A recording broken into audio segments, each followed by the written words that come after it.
사도행전 강해 98탄 오늘 마지막 사도행전 강해고요. 제목은 성경 보는 법이라고 정했어요. 사도행전 28장 23절에서 31절입니다. 28장 23절에서 31절까지 말씀 같이 읽도록 하겠습니다. 그들이 날짜를 정하고 그가 유숙하는 집에 많이 오니 바울이 아침부터 저녁까지 강론하여 하나님의 나라를 증언하고 모세의 율법과 선지자의 말을 가지고 예수에 대하여 권하더라. 그 말을 믿는 사람도 있고 믿지 아니하는 사람도 있어 서로 맞지 아니하여 흩어질 때에 바울이 한 말로 이르되 성령이 선지자 이사야를 통하여 너희 조상들에게 말씀하신 것이 옳도다. 일렀으되 이 백성에게 가서 말하기를 너희가 듣기는 들어도 도무지 깨닫지 못하며 보기는 보아도 도무지 알지 못하는도다. 이 백성들의 마음이 우둔하여져서 그 귀로는 둔하게 듣고 그 눈은 감았으니 이는 눈으로 보고 귀로 듣고 마음으로 깨달아 돌아보면 내가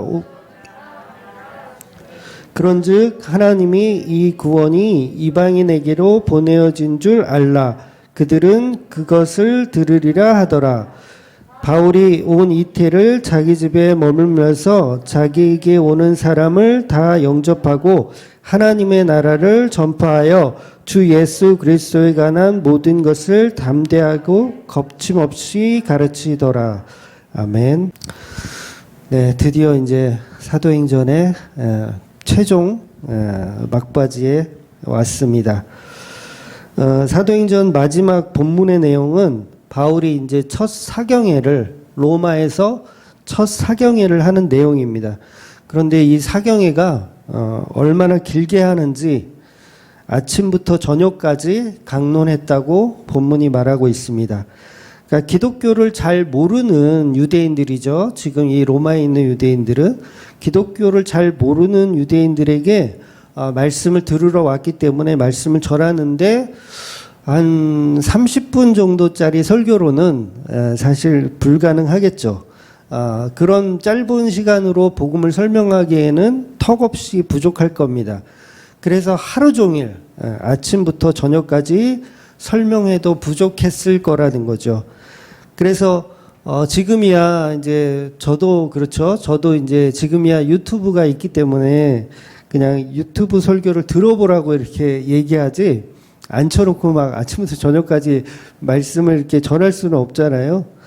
그러니까 그때는 이제 그런 게 없었으니까 사경에 그러면 아침부터 저녁까지 그것도 하루에 하는 게 아니라 계속해서 이렇게 말씀을 전했던 것 같아요. 그래서 저희가 어렸을 때도 보면 어릴 때 신앙생활 할 때도 보면 부흥회라는 걸 자주 했었어요. 저는 이제 사경에 하는 나이대 사람은 아니고 부흥회 시절의 사람인데 그러니까 부흥회를 하더라도 거의 뭐 1년에 한 서너 번 한 3박 4일 길게는 막 4박 5일씩 이렇게 부흥회를 했던 것을 기억이 나요. 근데 지금은 그렇게 길게까지 이제 부흥회 하는 교회가 거의 없고 이제 드물어졌습니다. 그래서 이 설교라는 게 사실 저도 30년을 들어봤지만 참 솔직하게 좀 지루한 게 사실이에요. 설교라는 말씀을 뭐 어떤 목사님이 하든 지루한 게 사실입니다. 그래서 좀 이제 말을 잘하는 목사님이나 아니면 좀 개그스러운 코믹적인 요소를 좀 많이 갖춘 목사님들의 설교는 비교적 들어줄만 한데 솔직히 설교 자체는 지루한 게 사실입니다. 그래서 사실 바울도 20장에 보면 사도 바울이 설교했을 때 밤 늦게까지 하니까 유두고란 청년이 창가에 걸터 앉아 있다가 뭐 지루했겠죠. 네, 피곤하기도 했고 지루하기도 했고 그래서 떨어져서 죽는 사건도 있었잖아요. 그만큼 설교는 지루하고 힘든 게 사실이라는 거죠. 그래서 아무리 양질의 설교를 전하더라도 사도 바울이 전하더라도 또 제가 전하더라도 어떤 막 목사가 전하더라도 설교는 지루한 게 사실이라는 거죠. 그래서 중요한 건 뭐냐면, 그런데 그렇게 지루해서 못 듣는 것보다 더 안타까운 것은 들어도 그게 무슨 말인지 들리지 않는 거. 그게 더 이제 안타까운 거라는 거죠. 그래서 물리적으로 안 들리는 것보다 오늘 본문에서 이사야를 통해서 말씀하시는 것처럼 하나님의 말씀을 들어도 이해 못하는 거, 한 귀로 듣고 그냥 한 귀로 흘려버리는 상태, 눈을 떠서 보는데도 눈을 감고 있는 것과 같은 상태. 그러니까 못 알아듣는다는 거죠. 말씀을 못 알아듣기 때문에 지루할 수밖에 없더라는 거예요. 그래서 결국 그 복음이 유대인들을 떠나서 이방인들에게 가게 된다라는 이야기를 오늘 본문이 담고 있습니다. 그래서 30절에 보면 바울은 온 이태를 자기 셋집에 머물면서 자기에게 오는 사람들을 다 영접하여서 사경회를 계속 하는 이야기를 오늘 본문이 전하고 있습니다. 그래서 마지막 절에는 예수 그리스도에 관한 모든 내용을 담대하게 그리고 거침없이 말하였다라면서 사도행전이 끝이 납니다. 그러니까 이태를 전했다라는 이 말은 이제 2년을 얘기하는 거거든요. 2년 동안이나 감금 상태에서 복음을 들으러 찾아오는 사람들에게 계속해서 사도 바울은 복음을 전했다는 겁니다. 아침부터 저녁까지. 그러니까 사도 바울이 근처에 있었으면 아마 저도 매일 찾아가서 아마 들었을 것 같아요. 왜냐하면 저도 복음을 참 많이도 헤매고 다녔던 사람 중에 한 사람이거든요. 그러니까 지금 유대주의를 타겟으로 해서 바울이 말하는 그 복음. 근데 그 유대주의라는 게 우리 안에도 사실 다 있었거든요. 요즘으로 얘기하면 그 유대주의가 이제 율법주의나 다름이 없거든요. 옛날에는 그런 율법주의적으로 또 유대주의적으로 저도 성경을 해석했었고요. 그렇게 성경을 보았었고, 또 한때는 영지주의적인 것에 또 심취해서 이게 또 맞나? 또 이렇게 생각한 적도 있었고, 또 한때는 세대주의에 빠져가지고 백투더 예루살렘이라는 거 아세요? 지금 이스라엘이 이제 회복되는 거. 그래서 백투더 예루살렘이 맞나 보다. 이렇게 또 생각한 시절도 있었고, 또 20대 때는 그 왜 뉴에이지 운동 아세요? 뉴에이지 운동. 저 때는 굉장히 인기가 있었던, 교회에서 인기가 있었던. 그래서 뉴에이지 운동을, 반뉴에이지 운동이죠. 그러니까 반뉴에이지 운동을 한다고 하면서 막 이렇게 대중문화와 싸워보겠다. 그리고 막 서태지 막 욕하고, 막 서태지 막 이건 뭐 악령이 들은 거다 막 이러면서 교회에서 또 그런 거에 또 심취해 있었고, 그리고 또 기억나는 게 일루미나티라는 거 아세요? 일루미나티? 뭐 다 나온다 이제. 일루미나티라는 거대 조직이 전 세계를 지배하고 있는 집단이 있어요. 그러니까 그 집단들이 지금 세계를 다 지배하고 있다. 그래서 일루미나티에 대해서 또 막 연구하고, 막 바코드가 어떠니, 막 이제 666이 어떠니, 막 이런 식으로 이제 성경을 자꾸 이해하려고 하고 해석하려고 했던 그런 시절들이 저한테 있더라는 거예요. 이렇듯 잘못된 복음으로 정말 많이 헤매다가 이제 복음으로 돌아서게 됐다는 거죠. 근데 사도 바울도 마찬가지입니다. 사도 바울도 유대주의에 심취해 있었고 오랫동안 그것이 옳다라고 생각하고 있다가 복음으로 돌아온 케이스인 거죠. 그래서 이건 저와 뭐 사도 바울의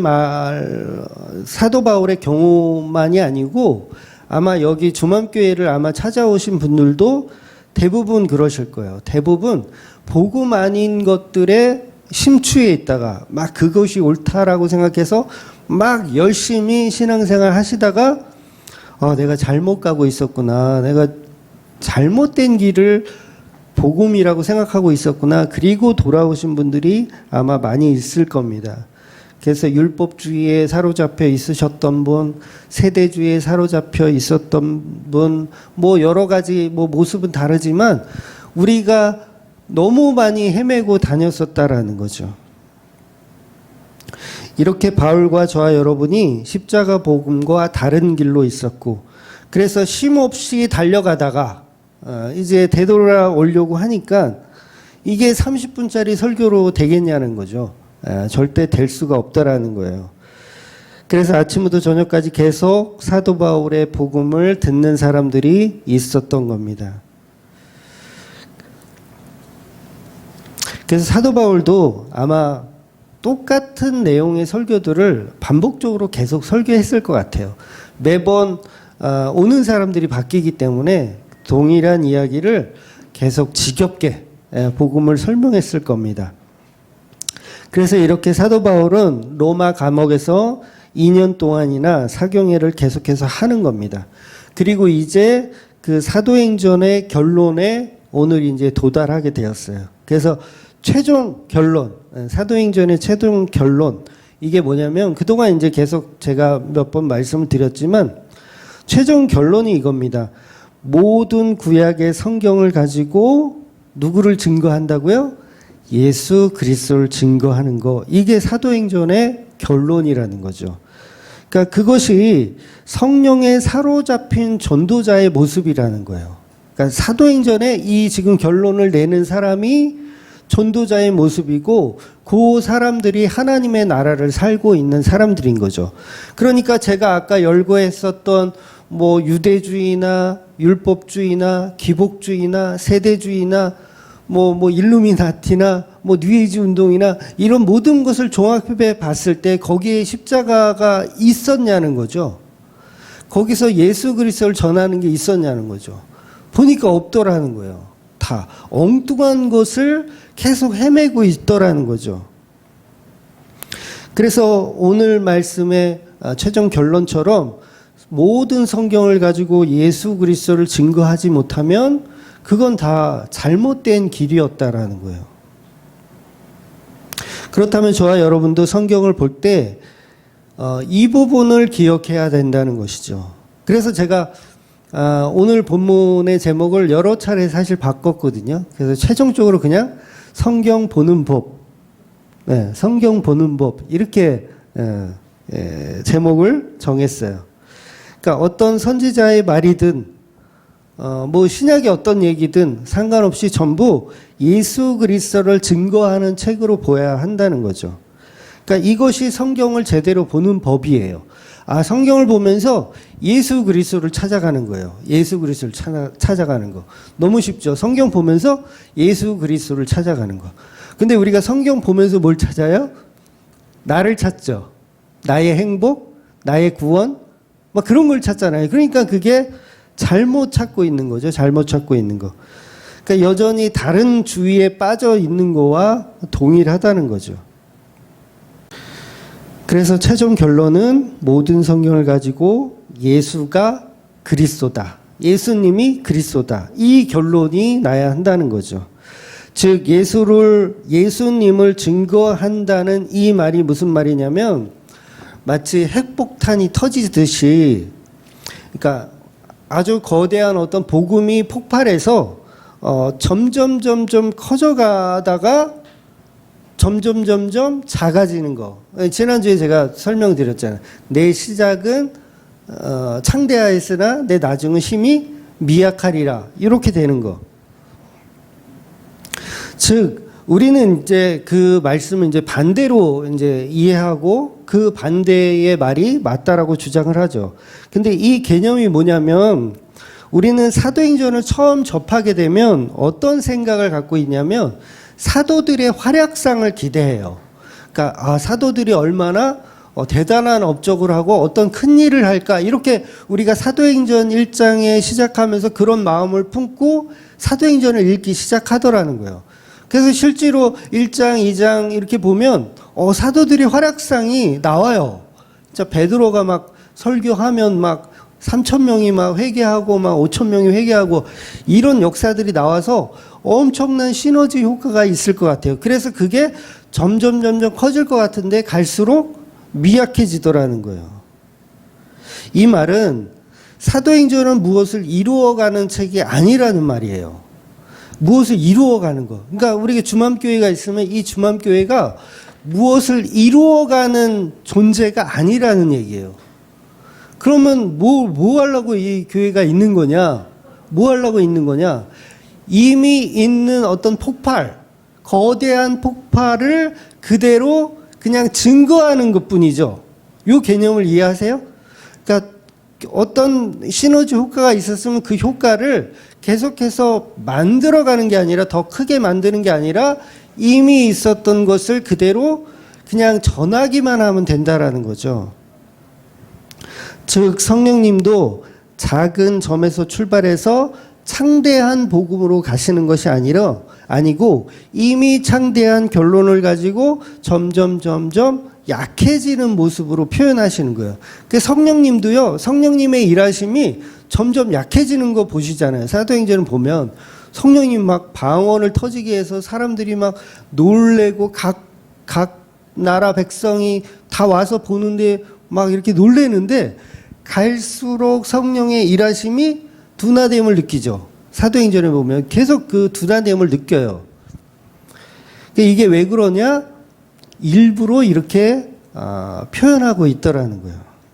그러니까 사도행전이 뒤로 갈수록 결론을 내는 게 아니라 이미 결론된 상태를 그냥 이끌어가는 것만 표현하더라는 거예요. 그럼 이미 창대했던 결론이 뭐냐면 이미 창대했던 결론, 그러니까 누가복음과 사도행전은 같은 저자가 쓴 한 권의 책이라고 봐도 무방하죠. 같은 저자가 쓴 한 권의 책. 그러면 사실 이미 결론은 누가복음에 있어요. 누가복음에 이미 결론이 있어요.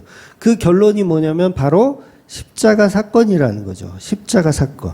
그러니까 십자가 사건이라는 핵폭탄이 이미 터진 거고 그 터진 핵폭탄의 잔여물들, 그걸 뭐라고 표현하죠? 이렇게 그 폭탄의 그 파편들이 점점 퍼져 나가서 나중에는 스물스물 없어지는 그 모습을 표현하는 거죠. 그래서 강력한 폭발로 인해서 예수 그리스도의 십자가가 사실은 완성이고 그 완성된 것을 이렇게 뿌려지는 형태가 사도행전의 모습이라는 거예요. 근데 우리는 반대로 생각하죠. 뭔가 점점 시너지 효과가 커져서 막 창대하게 뭔가 이렇게 되고 끝나는 걸로 생각해요. 그런데 성경은 그렇게 표현하지 않더라는 거죠. 그래서 이미 십자가에 이루신 복음의 결과가 희미하게 뻗어나가는 걸 오히려 표현하더라는 거예요. 그래서 오늘 최종 이 28장도 보면 심지어는 누구는 믿고 누구는 안 믿더라 이렇게 되는 거예요. 1, 2장에서는 베드로가 그냥 말만 하면 막 몇천 명씩 막 믿는데 지금은 사도 바울이 설교를 하는데도 그런데도 불구하고 누구는 믿고 누구는 안 믿더라는 걸로 결론이 나더라는 거예요. 그래서 오늘 본문의 핵심은 모든 성경이 오직 그 십자가를 증거하고 있다는 것만 보여주기 위한 거예요. 그래서 구약도 십자가를 증거하고 사도행전도 십자가만 증거하는 내용이라는 거죠. 이게 성경의 결론이고 이게 핵심이라는 거예요. 그래서 사도 바울이 사도행전 마지막에 오늘 그것을 그래서 설명하는 겁니다. 이 굉장히 중요한 내용이기 때문에 설명하는 거예요. 그러니까 그래서 더 이상 사도행전이 필요가 없는 거예요. 사도행전이 더 이상 필요가 없는 거. 그러니까 모든 말씀을 예수 그리스도로 연결할 줄 알면 끝이에요. 더 이상 사경이가 필요 없어요. 그러니까 성경 보는 법을 알면 더 이상 지루한 설교를 들을 필요도 없어요, 사실. 왜? 여러분들이 직접 성경을 보면서 예수 그리스도를 찾아가면 되니까. 이게 얼마나 쉬워요. 그래서 괜히 목사들한테 뭐 저 목사가 틀렸니 맞았니 막 손가락질 할 게 아니라 내가 성경을 직접 보고 해석할 수 있는 눈이 생기면 된다라는 거죠. 그게 바로 예수 그리스도로 연결하는 것. 그게 성령님이 하시는 일인 거예요. 너무 쉽죠. 근데 우리가 성경 보면서 예수님을 찾는 게 아니라 자꾸 다른 걸 찾으니까 저 같은 사람이 계속 이야기를 해주는 거예요. 그거 아닌데? 왜 자꾸 너를 찾으려고 그래? 성경에서. 왜 네 가정의 축복을 성경에서 찾으려고 그래? 이렇게 계속 말씀을 해드리는 거죠. 그래서 우리는 성경을 보면서 창대해지는 것만 기대하는데 그런 이야기가 아니라 오직 십자가로 들통나는 저와 여러분을 설명하고 있다라는 거죠. 그래서 우리가 성경을 볼 때도 어떤 창대함보다는 오히려 미약함에 더 집중해 볼 필요가 있어요. 그래서 세례 요한도 그런 고백을 했잖아요. 그는 흥하여야 하겠고 나는 쇠하여야 하리라. 이 말씀하셨잖아요. 예수님만 흥하고 나는 쇠하여 그냥 없어지는 거. 이 말이 바로 모든 선지자 중에 가장 위대하다는 세례 요한의 말이라는 걸 우리가 집중할 필요가 있어요. 그럼 저와 여러분도 예수님을 증거하는 교회라면 세례 요한과 동일한 고백을 해야 된다는 거죠. 그런데 교회 다니는 사람들이 대부분 그 십자가라는 사건을 아주 그냥 가치 없게 여기고 오히려 우리들의 막 전도하는 생활, 막 이런 교회 생활 이런 걸 창대하게 오히려 더 보더라는 거죠. 그렇다면 그건 성령 받은 것도 아니고 예수를 믿는 것도 아니라는 결론이 나오는 겁니다. 그래서 사도행전이 선지자 세례 요한의 말처럼 정말 가더라는 거예요. 예수님의 십자가만 흥하고 사도 바울은 쇠하여지는 모습으로 가더라는 거예요. 그래서 성경 속의 성도들은 전부 망하는 자로 끝나요. 독특하죠? 거의 다가 성경 속의 인물들은 망하는 자로 끝나요. 그러니까 저와 여러분도 망하는 자로 끝나도 괜찮아요. 싫죠? 속으로 싫은데 괜찮아요. 막말로 얘기해서 한번 태어났는데 그래도 외제차 한 번은 타봐야 되는 거 아니야? 못 타봐도 괜찮아요. 네? 그래도 한 100평 아파트는 내가 살아봐야 되는 거 아니야? 내 인생에. 100평 아파트도 못 살아보고 죽는구나. 하와이 그 여행 한번 못 가보고 죽는구나. 괜찮아요. 괜찮다라는 얘기예요. 그러니까 예수님의 사랑을 배우고 십자가를 배웠으면 뭘 더 바래요. 그거면 되지. 그 사랑만 받았으면 되지. 그냥 밥이나 먹고 살 수 있으면 되지 않나요? 아닌가요? 그러니까 십자가는 흥하고 주맘교회는 나는 망하더라. 이게 지금 세례 요한의 고백이라는 거예요. 그래서 바울과 저와 여러분은 십자가만 증거하는 도구라는 겁니다. 바울이 지금 그 말을 하고 있는 거예요. 그러니까 저와 여러분은 말씀을 가지고 예수만 증거하다 죽으면 됩니다. 네. 너무 좀 허무한가요?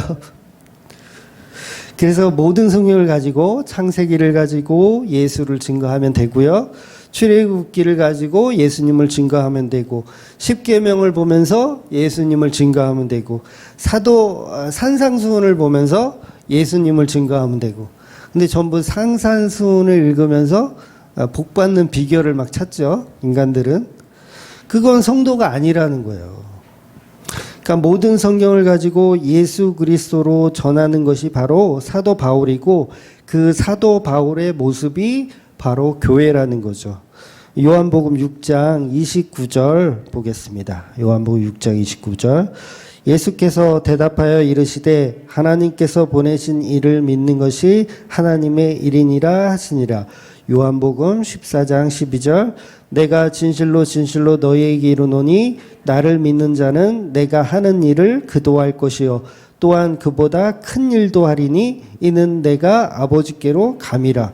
결국 성도가 할 일은 십자가 믿는 것밖에 없어요. 성도가 할 일은 십자가를 믿고 그리고 십자가를 전하는 거 그거밖에 없는 거죠. 그래서 십자가를 믿는 성도는 예수님의 십자가 삶을 사셨던 그 삶을 동일하게 살아질 수밖에 없는 거예요. 그러니까 예수님의 모습도 없대요. 예수님의 모습도 보면 십자가라는 저주로 그냥 망하는 자처럼, 망하는 사람처럼 끝나버리잖아요. 그런데 그게 진정한 승리였다라는 걸 우리가 복음을 통해서 아는 것처럼 우리의 삶도 비록 하와이 여행 한 번 못 간 인생이지만 그게 승리한 인생이라는 거예요. 그러니까 저와 여러분도 이 사도 바울처럼 동일해야 된다는 거죠. 그렇다면 저와 여러분이 할 일은 모든 성경을 가지고 예수 그리스도를 증거하면 그게 교회이고 그게 사도행전입니다. 그런데 성경을 가지고 우리는 계속해서 윤리적인 것을 보고 도덕적인 것을 보고 그런 것을 자꾸 보려고 하는 것, 이게 교회 아님을 표현하는 거예요. 성경 가지고 계속 복을 받기를 원하죠.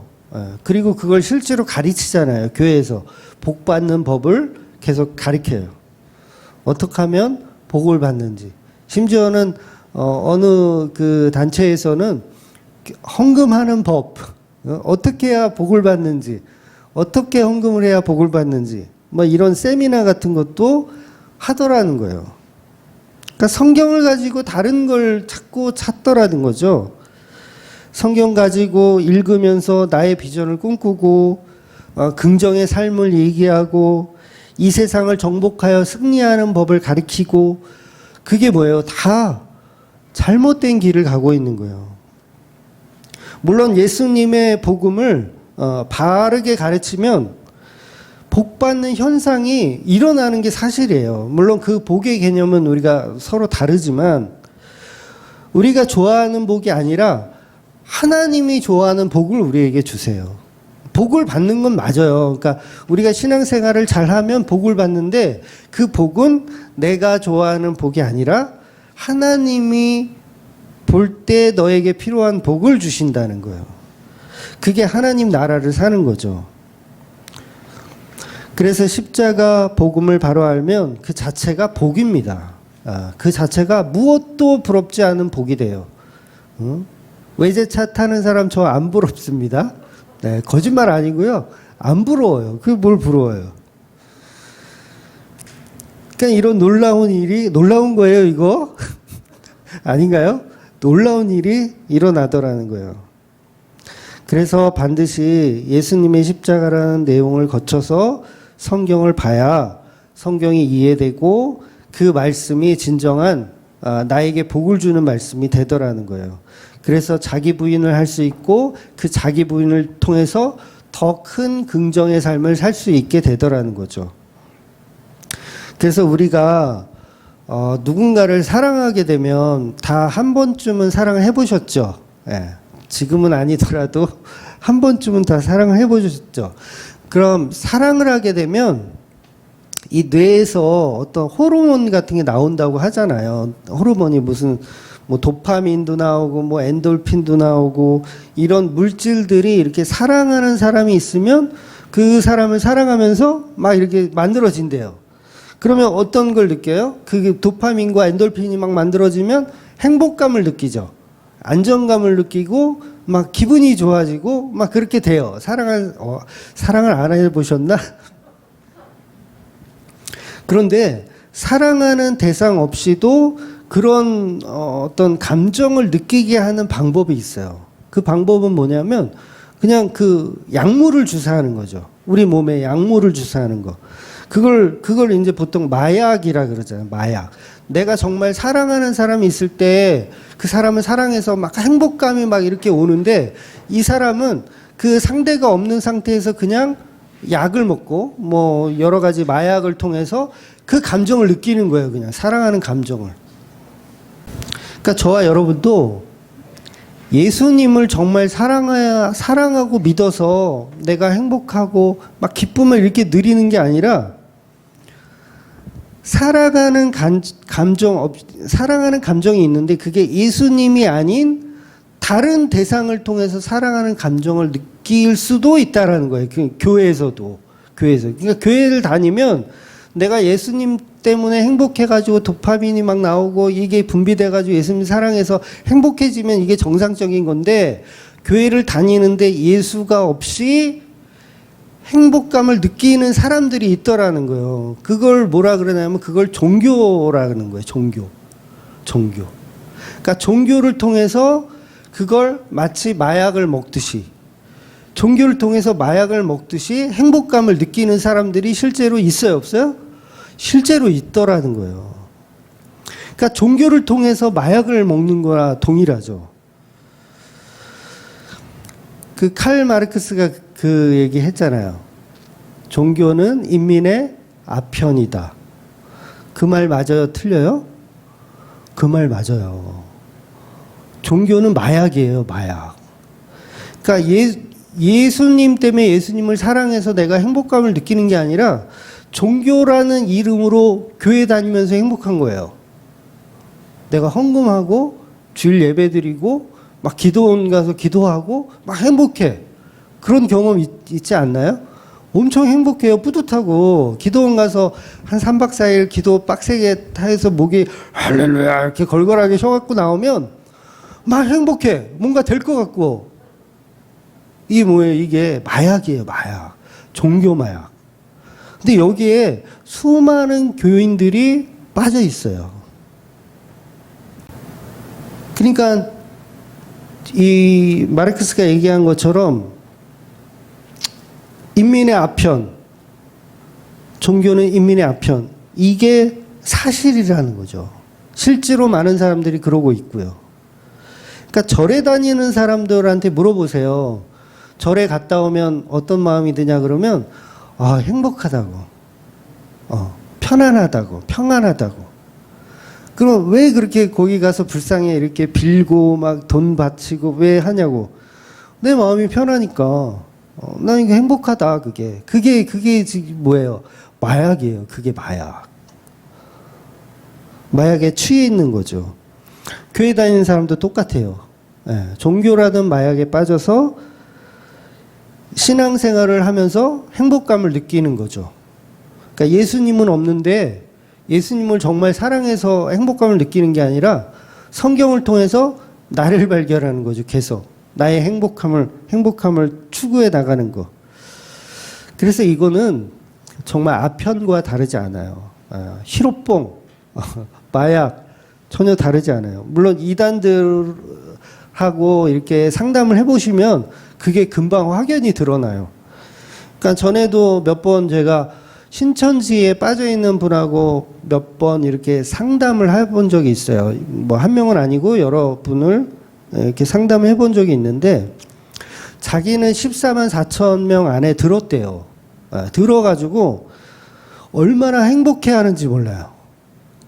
진짜 표정이, 야, 얘는 진짜 천국 가겠다, 이 표정이에요. 얼마나 당당하고 당찬지 몰라요. 그 믿음의 확신이 이건 어떻게 꺾을 수가 없어. 솔직하게 이만희 씨가 영생하냐고 제가 물어봤거든요. 대놓고. 근데요, 영생한대요. 자기는 믿는데요. 근데 그 당당함이, 야, 이거는 마약 먹은 사람 같은 느낌. 그러니까 제가 뭐 신천지 교인을 욕하려는 게 아니라 교회에 다니는 사람들이 이런 식으로 종교적 마약에 취해 있다라는 거죠. 그러니까 오늘 사도행전의 이 말씀이 얼마나 중요한 말씀이냐는 거죠. 그러니까 교회마다 약을 파는 거예요, 지금. 약을 팔고 있어요. 종교라는 약을 팔고 있어요. 그거 먹으면 행복해요. 행복해요. 뭔가 될 것 같고. 그러니까 그런 잘못된 길에 빠져 있는 사람들에게 복음을 설명하려고 하니 아침부터 저녁까지 안타까운 마음으로 계속해서 사도 바울이 복음을 전하는 거예요. 그래서 우리가 보이지 않는 사후 세계를 막 교회에서 설명해 주잖아요. 보이지 않는 사후 세계. 죽고 나면 젖과 꿀이 흐르는 그런 천국을 가게 될 거다. 그것은 정말 파라다이스다. 이러면서 막 약을 팔죠. 교회에서 천국 갔는데 천국은 사막이야. 이렇게 설명하는 교회 없잖아요. 주말교회 빼고. 예? 없잖아요. 천국 가면 다 행복한 곳이야. 파라다이스야. 이렇게 약을 파는 거죠. 새벽기도 열심히 해봐. 복받아. 예배는 축복의 통로다? 예배는 축복의 통로야. 예배에 성공해야 삶에 성공할 수 있어. 그럴듯하잖아요. 막. 예배에 성공해야지 내가 삶에 성공하지. 이게 다 종교 사기예요. 종교 사기요. 종교 사기. 종교 아편. 헌금 많이 하면 뭐 30배, 60배, 100배의 축복을 주신다. 충성 봉사하면 천국에 상급이 쌓인다. 당신은 얼마큼 상급을 지금 쌓아놓고 있냐? 막 이렇게 사기치잖아요. 이게 다 뭐예요? 십자가 없는 거예요. 십자가가 없어요. 그러니까 예수 없는 천국을 말하면서 행복을 느끼게 만드는 마약을 팔고 있는 거죠. 그러면서 우리는 이제 죽으면 천국에서 왕노릇한다. 그 좋은 건 다 갖다가 이렇게 붙여 먹죠. 왕노릇한다. 그러면서 예수님의 오심을 또 기대하면서 또 어떤 이단들은 날짜를 계산해 가지고 그 날짜에 예수님이 오신다. 그러면서 막 빌딩 옥상에 올라가 가지고 프랜카드 걸고 주 예수여 오시옵소서 막 이렇고 막 찬송하고 기도하고. 근데 예수님 안 오시죠? 여러 번 불발되었죠? 근데 그 사람들이 얼마나 심취해 있는지 몰라요. 막 들고 뛰고 막 난리 부르서 다쳐요. 예수님 오신다고. 그게 뭐예요? 그게 마약 먹은 모습이에요. 그게. 그러니까 제가 기독교를 막 비하하고 싶은 생각 없지만 기도원 같은 데 가면 전부 마약 먹은 사람들 같아. 솔직하게 얘기해서 전부 마약 먹은 사람들이지 그게 정상적인 사람들입니까? 그게? 그러니까 그게 왜 그러냐면 예수 없는 행복을 자꾸 꿈꾸려니까 그렇게 갈 수밖에 없는 거예요. 그래서 모든 성경은 인간의 삶을 위한 제품 설명서가 아닙니다. 다 그렇게 봐요. 성경을 보면서 제품 설명서로 봐요. 인간이 어떻게 살아야 되는지에 대한. 그래서 결국은 윤리 도덕을 찾아 나가는 거죠. 그런 얘기를 하고 있는 게 아닌데 오직 예수님이 그리스도라는 것을 모든 성경이 설명할 뿐입니다. 그러니까 이 십자가라는 주대심이 이 알맹이가 빠져버리면 그건 다 종교 마약이에요. 종교 마약. 요한복음 5장 39절 볼게요. 너희가 성경에서 영생을 얻은 줄 생각하고 성경을 연구하거니와 이 성경이 곧 내게 대하여 증거하니라. 예수님이 직접 하신 말씀인데요. 보세요. 우리가 성경을 보면서 뭘 연구하냐면 영생 얻는 법을 연구해요. 예수님이 이 얘기하는 거예요. 니들이 성경 보면서 영생 얻을 거를 연구를 하고 있지? 안 그런 교회 있나요? 거의 대부분의 교회가 성경 보면서 인간이 어떻게 해야 구원받는지에 대한 연구를 한단 말이에요. 그런데 예수님 뭐라고 하시냐면 니들이 그렇게 연구를 하거니와 이 성경은 그 얘기가 아니라 곧 내게 대하여 증언하고 있다라고 예수님 말씀하시는 거예요. 그러면 우리가 성경 보면서 구원을 연구하면 이게 잘못된 방향성이라는 거예요. 구원을 왜 연구하고 있어요, 우리가? 그러니까 성경은 인간의 구원에 관해서 연구해 주는 책도 아니고 제품 설명서도 아니에요. 너희들의 영생에 관한 책이 아니고 이 책은 그냥 예수 그리스도를 증거하고 있는 책이라는 거죠. 이게 굉장히 놀라운 말씀이에요. 이 요한복음 5장 39절은 가급적이면 외우고 다니시면 좋아요. 요한복음 5장 39절은 성경은 우리 인간의 영생에 관한 이야기를 기록한 책이 아니고 오직 예수님이 그리스도라는 걸 증거하고 있는 책이구나라는 거. 그래서 신학에서도 이제 구원론이라는 게 있잖아요. 구원론. 그러니까 구원론이 뭐냐면 구원받는 방법을 설명하는 학문이에요. 어떻게 해야지 구원받는지에 대한 그런 과정을 설명하는 학문. 그러니까 이 구원론이 결국은 자기 모순이라는 거예요. 자기 모순. 자기 모순. 그러니까 성경을 보면서 인간이 보고 듣고 실천하는 상황으로 구원을 결정내버리죠. 그렇게 유출하는 방식으로 성경을 보는 거예요. 어떻게 하면 구원받을까라는 마음에서 성경을 사람들이 보더라는 거예요. 이런 방식이 바로 마약이라는 겁니다. 이런 방식이. 즉 구원론 하면 십자가의 피로 구속됨을 설명하는 것인데 거기에 주인공을 누구를 삼냐는 게 문제인 거예요. 그러니까 맞아요. 성경 보면서 이렇게 해서 예수님의 은혜로 십자가 은혜로 인간이 구원받는구나. 이 설명이 틀렸다는 얘기가 아니에요. 그렇게 설명해 주는 게 구원론이 맞아요. 그게 맞습니다. 맞는데 문제는 뭐냐면 주인공을 누구로 삼느냐예요. 주인공을. 인간을 주인공으로 삼느냐? 예수님을 주인공으로 삼느냐? 이 차이가 엄청난 차이가 있더라는 거죠. 그러니까 알맹이 없는 구원에 우리는 더 집중하고 싶어 하는 거예요. 그러니까 구원론의 핵심은 십자가죠. 구원론의 핵심은 십자가예요. 그런데 우리는 인간 구원이 핵심으로 보죠. 인간 구원을 핵심으로. 그러니까 예수님의 십자가보다는 인간 구원의 중심을 두면 그게 종교가 되는 겁니다. 그게 마약이 되는 거예요. 그래서 예수 믿는 나를 치장하기 바빠지죠. 예수 믿는 나를 치장하기 바빠져요. 성경 보면서 나를 치장하게 되는 거예요. 그러니까 영화 같은 데 보면 왜 그 막 마약에 취해 있는 사람들 모습을 보면 막 이상하잖아요. 그런 꼴을 우리가 하고 있다라는 거예요. 교회에서. 한마디로 교회 다니는 미친놈들이죠. 한마디로 교회 다니는 미친놈들이에요. 괜히 막 실실거리고, 대마초 막 이렇게 한 애들 보면, 제가 봤다는 게 아니라, 영화 같은 데 보면 괜히 실실거리잖아요. 저희 어릴 때는 막 별의별 이상한 거 다 있어요. 뭐 본드, 뭐 가스, 막 이런 거 하거든요. 그러면 학교에서 그런 영화를 틀어줘요. 이제 계도 차원에서 이런 거 하지 말라는 그런 개념에서 막 본드 불고 가스 불고 이런 애들을 영화로 만들어서 보여줬거든요. 그거 보면 괜히 막 실실거려. 그러니까 본드를 예를 들어서 불었다. 그러면 막 불고 나면 막 실실거려. 막 좋아가지고. 근데 교회 다니는 사람들이 그래요. 막 은혜 받았다고 괜히 막 실실거려. 막 기도원 가서 막 은혜 받았다고 막 실실거려.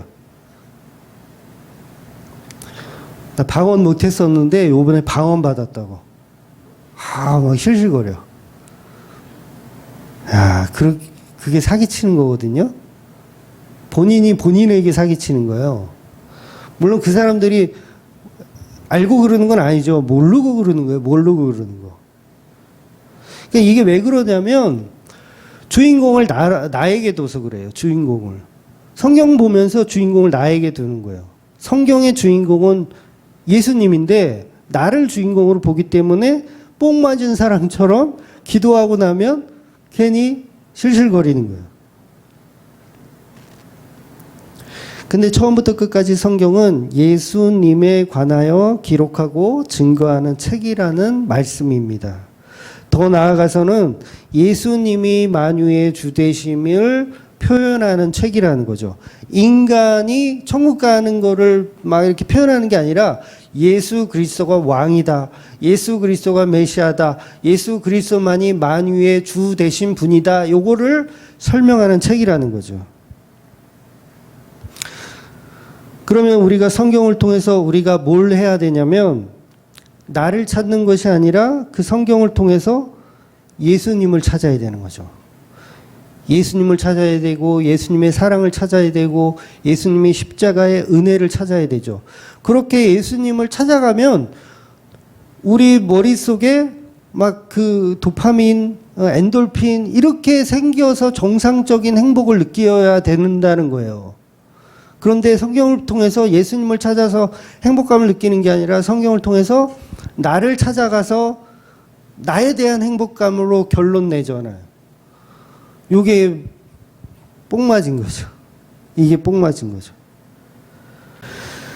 그래서 우리는 성경을 통해서 예수님의 은혜를 발견하고 그 은혜로 인해서 내가 행복해져야 정상인 겁니다. 그런데 십자가의 사랑도 없이 그냥 나의 어떤 위치됨만을 가지고 본다면 결국 그거는 약에 취해 있는 꼴이라는 거죠. 종교라는 마약에 취해 있는 거라는 거죠. 그래서 성경에서 예수님의 십자가를 찾지 못하니까 그게 사실 찾는 게 어렵거든요. 왜냐하면 어렵다라는 이유가 성령을 받지 않으면 못 찾아요. 성경을 통해서 예수님을 못 찾습니다. 그냥 스님들이 아무리 이 성경을 봐도 그 성경 보면서 예수님 안 찾아요. 못 찾냐면 인간의 번뇌를 찾죠. 스님들은 인간의 번뇌를 찾아요. 목사님들은 어떻게 해야 돈이 되는지를 찾겠죠. 어떻게 해야 부흥되는지를 찾고 어떻게 해야 전도 많이 하는지를 찾겠죠. 이게 다 틀린 거예요. 다 틀렸다라는 거예요. 그러니까 아픈 사람은 어때요? 성경 보면서 내가 어떻게 해야 이 아픈 게 나을지에 관해서 성경을 보겠죠. 그럼 이것도 틀린 거죠. 모든 게 다 틀린 거예요. 내가 가난한 사람은 내가 어떻게 부자가 될까라는 마음으로 성경을 봐요. 그럼 이것도 틀린 거고. 내가 어떻게 하면 권력을 갖고 싶은데 이번 선거에 내가 당선이 될까 안 될까 성경 보면서 그걸 찾아요. 이게 다 종교 마약이라는 거예요. 그러니까 성경이 막 뒤죽박죽 막 돼 있어요. 뒤죽박죽 막 돼 있어요. 이게 퍼즐처럼 연결을 해야 되는데 성령님이 그걸 연결해 주시는데 그걸 볼 능력이 없으니까 막 행복하다 그냥 느껴버리는 거예요. 그냥 자기 마음대로 해석하여서. 근데 실제로 종교를 가지면 행복하잖아요. 기독교면 행복한 게 아니라 절에 다니는 사람도 그렇고 뭐 어떤 종교든 뭐 무당집을 찾아가는 사람도 거기 갔다 오면 행복감을 느끼거든요. 안정감을 느끼고 아 내가 부적 하나 이거 써서 이거 이제 갖고 다니면 이제는 좋은 일이 생기겠지 이런 행복감을 느낀다는 거예요.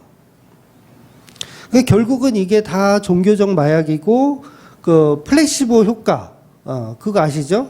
예를 들어서 머리가 아픈 사람한테 두통약이라고 속이고 그냥 비타민을 줬는데 그거 먹고 실제로 나아지는 효과.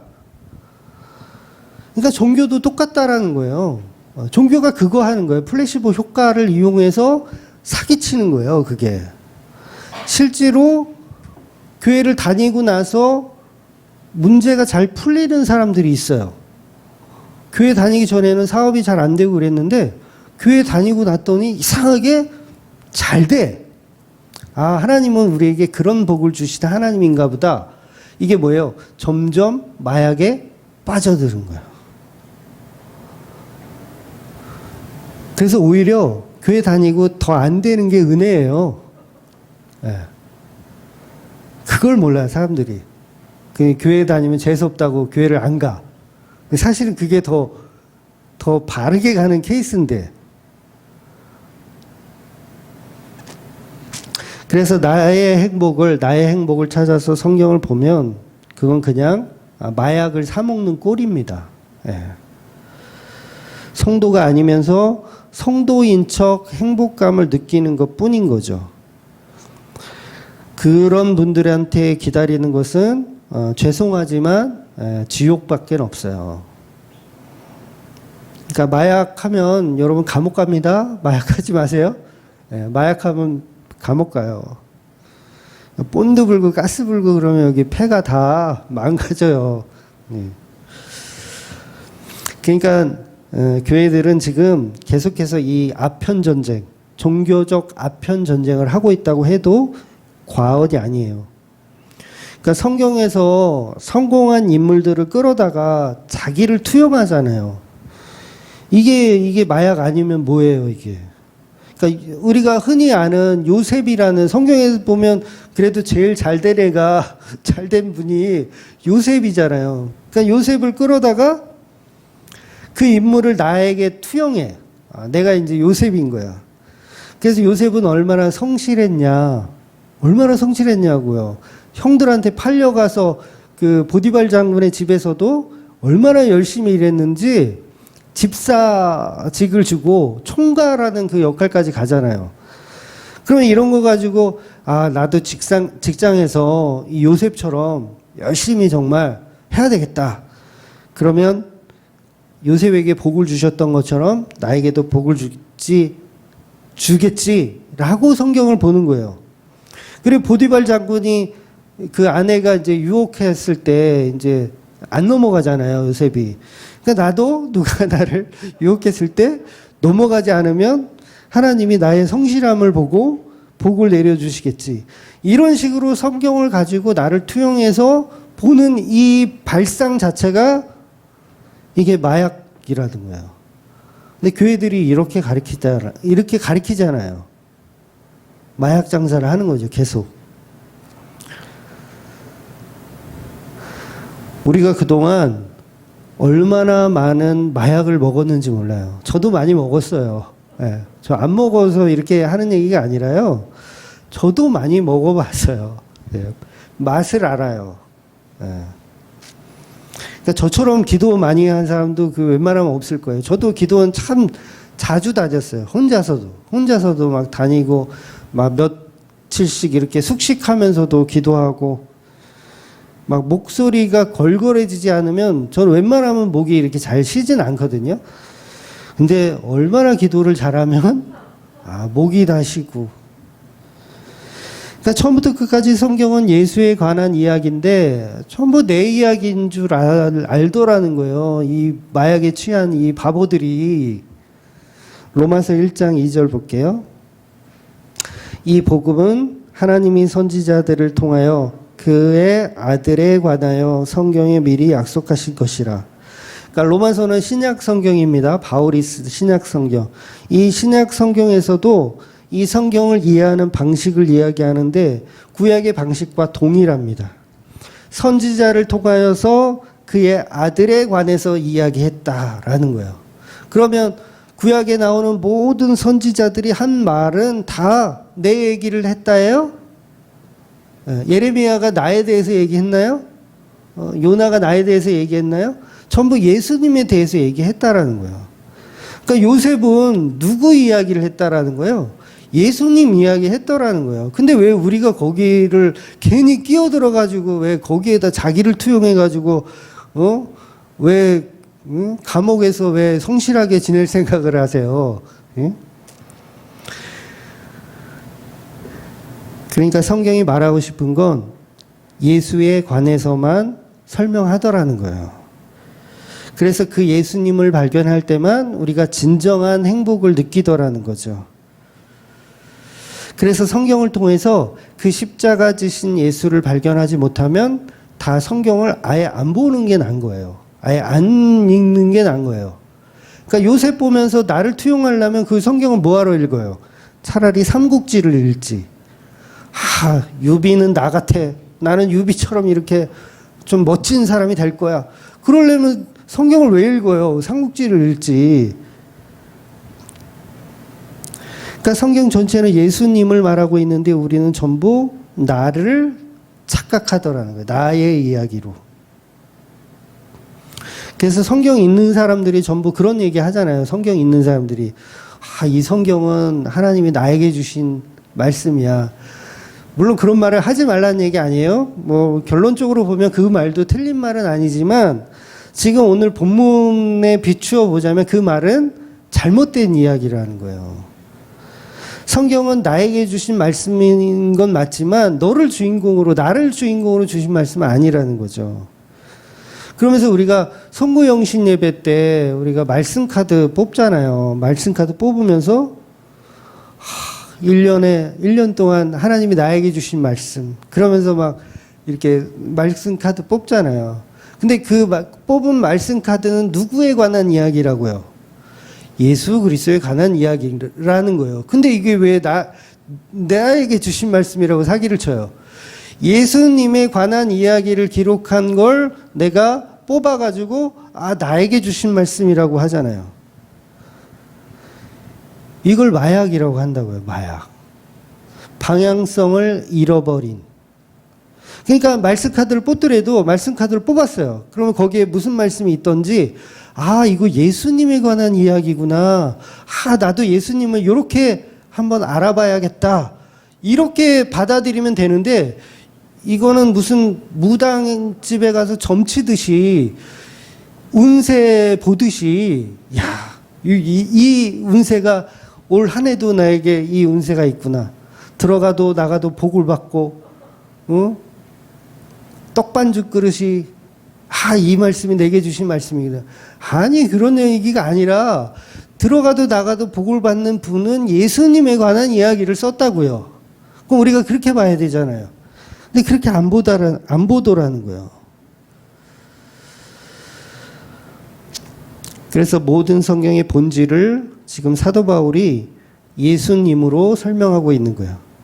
그래서 이 바울이 전하는 사경회의 결론이 바로 예수 그리스도를 볼 줄 아는 눈이 있어야 된다라고 가리키는 거예요. 근데 많은 사람들이 성경을 그렇게 못 봅니다. 그러니까 누구는 믿고 누구는 안 믿는 걸로 결론이 나더라는 거예요. 그러니까 물론 예수님에 관한 이야기가 결국은 나의 말씀이 맞죠. 그게 틀렸다라는 건 아니에요. 그러니까 신부된 교회와 신랑이 연합하면 그 말씀은 동일해진다고 제가 여러 차례 설명드렸잖아요. 그러니까 예수님에 관한 이야기가 맞는데 신랑 신부가 이렇게 연합이 되면 예수님의 말씀이 곧 나의 말씀인 건 맞아요. 그게 틀렸다는 거 아니에요. 그런데 그 전제가 없이 예수님을 치워버리고 빼버리고 나서 보는 건 잘못되었다라는 거죠. 1차적으로 예수님에 관한 이야기라는 것을 먼저 이해하고 봐야 그 다음에 내게 주신 말씀이 되더라는 거예요. 근데 전부 우리가 예수님을 빼버리고 나의 엔돌핀, 나의 좋은 것만 차지하라고 하는 거죠. 그러니까 하나님이 이게 편지라고 하자면, 성경이 편지라고 하자면 우리들에게 편지를 주신 거잖아요. 편지라고 하다면 편지를 줬는데 내가 며느리예요. 내가 이제 아직 결혼 안 했는데 제가 며느리예요. 하나님 아버지고 예수님 우리 신랑이에요. 근데 하나님이 나한테 편지를 준 거야. 예비 며느리한테 편지를 준 거야. 그러면 그 편지의 내용이 누구에 관하여 적혀 있냐는 거죠. 야, 며느리야, 너는 얼굴도 예쁘고 모두 예쁘고 모두 전부 이 얘기로 했을까요? 아니죠. 우리 아들은 김치찌개를 좋아하고 우리 아들은 돼지고기가 좀 들어간 좀 김치찌개를 좋아해. 그 다음에 밤에 잘 때는 물을 많이 먹는단다. 뭐 이런 식으로 예수님에 관해서 편지를 써서 우리에게 주지. 우리에 대해서 뭘 쓸 게 있어요, 하나님이? 예? 그렇지 않아요? 관심도 없어요. 예수에 관해서만 알려주면 돼요, 며느리한테는. 그런데 우리가 착각하잖아요. 하나님이 나에 준 편지는 나에 관하여 적혔다라고 착각하죠. 아니에요. 하나님이 우리에게 주신 편지가 맞지만, 우리에게 주신 성경이 맞지만 그 성경은 예수님에 관해서만 적혀 있더라는 거예요. 히브리서 1장 1절에서 2절 보겠습니다.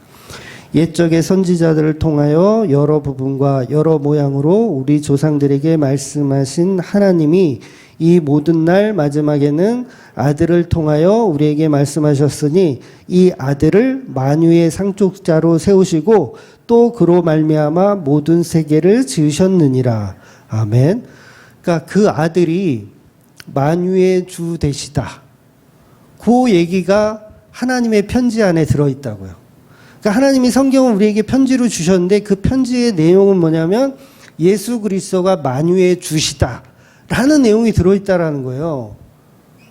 며느리야, 네가 참 예쁘구나 이런 얘기를 쓴 게 아니고, 그러니까 우리 아들 잘 부탁해 라는 얘기를 쓰지 왜 며느리에 관해서 기록할 게 뭐가 있어요? 네?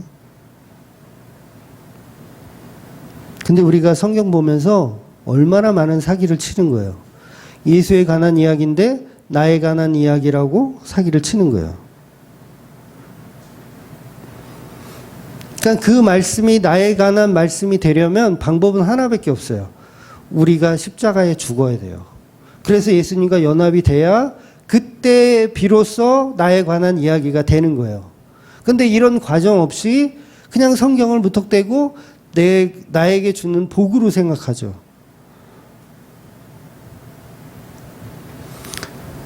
그러니까 십자가를 연결도 못하고 예수님에 관하여 보지도 못하면서 계속 내 이야기라고 계속 우기는 거죠.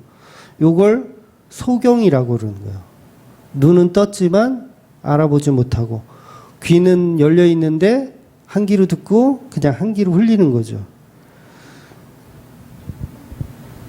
그러니까 모든 구약의 선지자가 하고 싶은 말은 결국 예수님이라는 겁니다.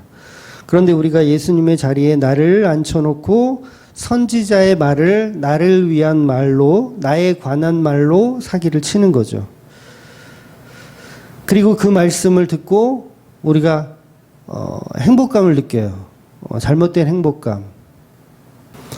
그래서 정상적인 성도의 태도는 뭐냐면, 정상적인 며느리 된 성도의 태도는 뭐냐면, 들어가도 나가고 복을 받고라는 이 말씀을 보면서도 이걸 전부 예수님의 말씀으로, 예수님에 관하여 적힌 말씀으로 이해하는 게 정상적인 며느리라는 거예요. 며느리가 김치찌개 좋아하는지 된장찌개 좋아하는지 그 편지에 쓸 필요가 뭐가 있어요. 우리 아들이 좋아하는 걸 써야죠. 그러니까 성경은 처음부터 예수님에 관해서 기록한 것입니다. 요한일서 5장 9절 볼게요. 요한일서 5장 9절. 만일 우리가 사람들의 증언을 받을진대 하나님의 증거는 더욱 크도다. 하나님의 증거는 이것이니 그의 아들에 대하여 증언하신 것이니라. 네, 제 말 맞죠? 성경을 우리에게 줬는데 아들에 관한 증거로 우리에게 주셨다고요. 아들에 관한. 우리 아들이 좋아하는 거, 우리 아들의 습성, 우리 아들의 어떤 그런 내용들, 우리 아들에 관해서 기록한 책이 성경이라는 겁니다. 그래서 성경이 우리에게 어떤 증거를 줬다면 그건 예수에 관한 이야기로 무조건 1차적으로 그렇게 봐야 된다는 거죠. 그래서 사도행전의 이 지금 최종 결론도 예수로 시작해서 예수로 끝나는 겁니다. 그래서 사도 바울의 마지막 그 순교의 기록이 없잖아요. 마지막 순교의 기록이 없어요. 이 순교의 기록이 있을 만도 하거든요. 있을 만도 한데 왜 기록이 없냐면 사도 바울의 마지막 순교까지 기록하면 이건 누구에 관한 책이 돼버려요. 사도 바울에 관한 책이 돼버리는 거예요. 그래서 성경은 일부러 삭제를 시키는 거예요. 그래서 사도 바울도 중간에 툭 튀어나오잖아요. 중간에 툭 튀어나와서 마무리를 못 짓고 그냥 사라져버려요. 다른 사람들도 마찬가지죠. 베드로도 마찬가지. 베드로가 도대체 어디에서 어떻게 사역을 했는지 내용이 안 나와요. 사도행전에 나올 법도 한데 그냥 잠시 등장했다 사라져버리잖아요. 다른 제자들은 뭐 말할 것도 없고요. 그래서 인간은 중간에 그냥 삭제돼 버리는 거예요. 왜? 이거는 사도 바울의 자서전이 아니거든요. 근데 우리는 전부 자기의 자서전으로 보잖아요. 심지어는 인사도 없이 그냥 끝나버려요. 분명히 1장 1절에는 사도행전 1장 1절에는 사람한테 쓰는 편지처럼 설명이 되어 있거든요. 그러니까 데오빌로요, 내가 먼저 쓴 글에는 무릇 예수께서 행하시며 가르치시기를 시작함으로부터 라면서 사도행전 1장 1절이 그렇게 시작을 해요. 사람에게 주는 것처럼. 근데 끝날 때는 흐지부지 끝나요. 최소한 그동안 잘 썼습니다. 뭐 부족하지만 뭐 잘 읽어주셔서 감사합니다. 뭐 이렇게 마무리를 줘야 되는데 마무리가 없더라는 거예요. 그러니까 이 말은 무슨 얘기냐면 예수님이 시작하셨고 예수님이 현재 진행형이라는 거예요. 그러니까 예수에 관해서 예수만을 부각시키는 게 목적이라는 거죠. 그래서 십자가로 시작해서 십자가로 끝나는 겁니다. 그래서 결론은 성경은 저와 여러분에게 주시는 책이 아니고 그 책 속에 저와 여러분을 등장인물로 집어넣어서 누구를 가리켜야 되냐면 예수를 가리키는 거예요. 그러니까 이게 무슨 말이냐면 막 성경 해석을 뭐 맞다 틀리다 이걸 싸우라는 얘기가 아니고요. 예를 들어서 우리가 성경 속에 어떤 베드로의 모습을 봤어요. 그러면 거기에 베드로를 등장시키는 그 인물에 자기가 그 안에 들어가는 거예요. 성경 안에 들어가는 거예요. 성경 안에 우리가 들어간다고. 우리가 들어가서 뭘 하냐면 누구를 증거해야 돼요? 예수를 증거하라는 얘기예요. 성경 안에 우리가 들어가서. 그러니까 하나님이 며느리들에게 준 편지에 투영되어서 그 편지가 되어서 누구를 증거해야 되냐면 예수를 증거하는 거죠. 그런데 예수를 증거하지 않고 우리는 사람의 훌륭함을 증거하잖아요. 베드로가 훌륭했다. 바울이 훌륭했다. 우리 그렇게 성경 보잖아요. 모세가 얼마나 훌륭하냐. 다윗이 얼마나 위대하냐. 이렇게 보는 거. 이게 뭐예요? 죽 써서 개 준 꼴이에요. 죽 써서 개 준 꼴이에요. 그래서 저자 누가나 사도 바울이나 저와 여러분이나 구약의 선지자들이나 신약의 사도들이냐 전부 다 예수님을 증거하는 걸로 결론이 나야 되는 거예요. 그래서 성경은 나를 위한 책이 아니고 오히려 내가 등장하는 책으로 생각하시면 쉬워요. 내가 등장한다. 이 나에 관하여가 아니에요. 이건 다른 의미예요. 내가 등장. 그러니까 성경 속에 내가 등장하여 예수를 가리키는 책. 예수를 알게 하는 책. 말이 어렵나요? 이해가 되시고 있죠? 네. 그러니까 성경이 저와 여러분에게 무엇을 말하는 게 아니고 우리가 성경 속에 들어가서 예수를 증거해야 된다는 거죠. 그러니까 사도 바울이 했던 게 뭐예요? 성경 안에 들어가서 예수를 증거한 거예요. 성경 안이 뭐예요? 선지자의 말, 그 다음에 많은 사람들의 그 말이 다 예수에 관하여니까 사도 바울도 예수에 관하여만 전하면 되는 거예요. 저와 여러분도 예수에 관하여만 전하는 거. 근데 그 예수에 관하여 전하지 않고 계속해서 우리는 다른 걸 전하더라는 거죠. 인간을 목적으로 한 교훈이나 막 그런 거. 얼마나 우리가 인간들이 글을 잘 쓰는지 몰라요. 참 잘 써요, 글을. 근데 그 글들이 전부 인간을 위한 글들이라는 거죠. 설교도 마찬가지. 설교도 얼마나 목사님들이 설교를 잘하는지 몰라요. 근데 전부 인간을 위한 설교들이 많다는 거죠. 중요한 것은 그래서 내가 성경이 되는 겁니다. 내가 성경이 되는 거. 이게 뭐예요? 증거하는 거. 예수에 관하여 증거하는 자가 되는 거. 이게 성경이 되는 거예요. 요 상태를 성령 받았다라고 하는 거예요. 요 상태를 성령 받았다. 성령 받으면 뭐예요? 내가 성경이 된 거예요. 내가 성경이 되어서 예수에 관하여만 말하는 자가 되는 거예요. 그러니까 이 말은 성경을 계속 쓰라는 말이 아니에요. 사도행전 2서 막 이렇게 3서 이렇게 쓰라는 얘기가 아니라 이미 존재하는 성경을 가지고 예수를 증거해야 된다는 거예요. 그래서 이렇게 사도행전이 어설프게 끝나는 겁니다. 저와 여러분이 성경이 되어서 예수를 증거하라고. 어설프게 끝나야 저와 여러분이 또 증거를 할 거 아니에요. 이게 성경을 좀 이렇게 보면 좀 쉽게 이해가 되실 거예요. 성경에 등장하는 그 나쁜 놈들 있죠. 성경에 수많은 나쁜 놈들이 있어요. 그 나쁜 놈에 저와 여러분을 투영해서 보는 게 가장 이해가 쉽게 돼요. 나쁜 놈이 있다 그러면 그 나쁜 놈을 투영해 나를.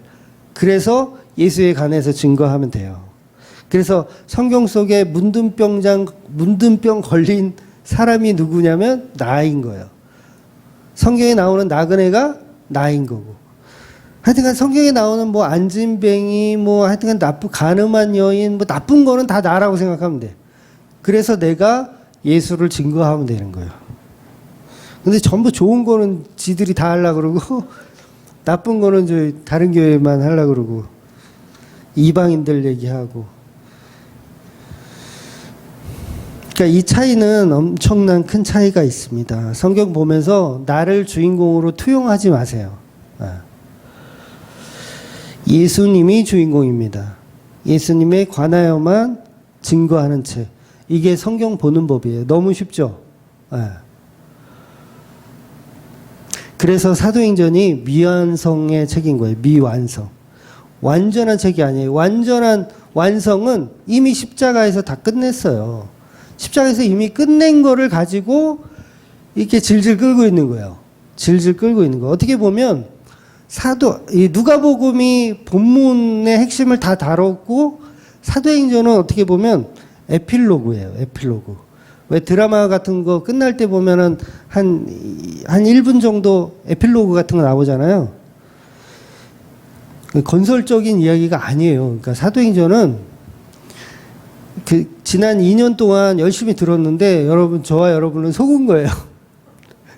이게 중요한 게 아니에요. 사도행전이 중요한 게 아니에요. 중요한 건 뭐가 중요한 거예요? 누가복음이 사실 더 중요한 거예요. 사도행전은 사실 핵심이 없어요.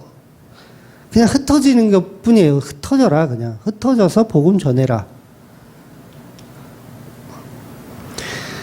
그래서 사도행전의 가치를 말하지 않는 게 성경인 거예요. 사도행전의 가치. 사도행전 막 대단해. 막 훌륭해. 이게 없다고요. 이게 없어요. 다 속았어요. 저와 여러분이 2년 동안 속은 거예요. 뭔가 좀 있을 것 같고, 내가 그래도 장로로서, 권사로서 어떻게 신앙생활 해야 되는지 사도행전을 보면서 내가 좀 배워야겠다. 내가 목사인데 사도행전 읽으면서 나도 전도 어떻게 해야 되는지 봐야겠다. 이런 심오한 마음을 가지고 사도행전을 봤는데 잘못 본 거죠. 그냥 에필로그였어요. 결론은 예수 그리스도의 십자가로 누가복음에 다 끝났고 나머지는 다 에필로그였던 거죠. 그래서 이 아쉬운 마음을 달래고자 다음 주부터는 요한복음을 강의를 하려고 합니다. 그래서 인간의 역사는 의미가 없어요. 인간의 역사, 인간의 시간은 의미가 없습니다. 하나님의 역사는 하나님이 하고 계시다는 거예요. 그래서 이 사도행전은 인간의 역사를 다룬 것도 아니고 인간의 위대함을 다룬 것도 아니고 오직 성령께서 십자가로 이루신 그 핵폭탄적인 그 사건의 잔여물들을 세상 사람들에게 은혜로 쏟아붓고 있는 내용이라는 겁니다. 그래서 십자가 말고 다른 거를 본다면, 예수에 관하여 보지 않는다면 그건 우리는 그냥 종교 생활하는 거고 마약 먹은 존재에 불과합니다. 그래서 그 은혜, 십자가의 은혜만 중요한 거예요. 그 십자가 은혜, 그 핵폭탄만 중요한 겁니다. 그 은혜를 알고 살아가시고 경험하시는 저와 여러분 되시기를 주의 이름으로 축원드리겠습니다. 아멘. 기도하겠습니다.